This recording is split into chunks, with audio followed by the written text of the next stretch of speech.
Anywhere outdoors at the moment, unless you're partaking in cycling or running, have to be wearing a mask. So that includes places that you wouldn't ordinarily think of, perhaps such as lifts or stairwells within the buildings. We see some people wearing masks without covering their noses or even beneath their chins. How does the police approach that sort of situation? Yeah, sometimes we do identify members of the public wearing masks in such a manner, so it's important once again to follow our 4Es. We do engage with them, we do ask them to kindly wear the masks in the correct manner. We remind them of the importance of wearing the mask in the correct manner.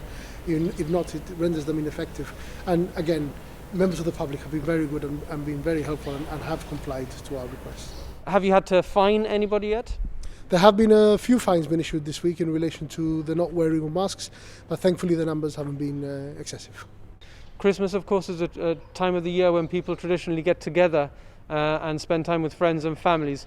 By law now, gatherings are restricted to a maximum number of 16 because of the COVID-19 pandemic.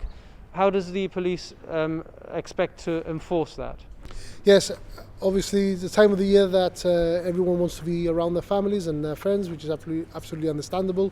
And we support our members of our community to have an enjoyable time with all the restrictions obviously taken into consideration and keeping the numbers to those 16. We're not going to be knocking on people's doors and assessing every household, but we will be responding to any call-outs or information that we may receive where there might be blatant disregard and breaches of the regulations, so we will be attending those call-outs. Have a bit of regard for neighbours. You might have elderly people, you might have people who are not feeling well, so in regards to loud music or noise complaints, also to have a bit of just regard for your neighbours during this festive period. And unfortunately, Christmas tends to be a time of year when domestic abuse increases because people are spending more time indoors.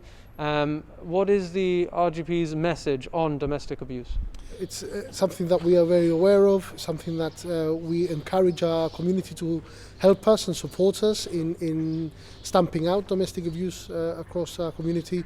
So we would ask our members of the community to be our eyes and ears, to support us and call us should they be concerned in relation to any of their neighbours or friends or family who may be being subjected to domestic abuse. We'd rather a wasted journey than not assisting a victim in the time of need. And finally, Inspector Enriles, it's been a challenging year for everyone. As we approach or as we enter the last week of 2020, how is the Royal Gibraltar Police feeling? It's been a difficult year for all, including our officers within the Royal Gibraltar Police.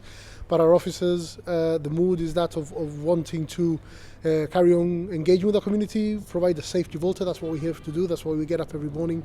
So the mood is good in relation to that. Thankfully, we have not experienced many issues in relation to officers falling ill ourselves due to COVID-19. So good news so far. And we would also like to take this opportunity to wish all our community a Merry Christmas and a Happy New Year.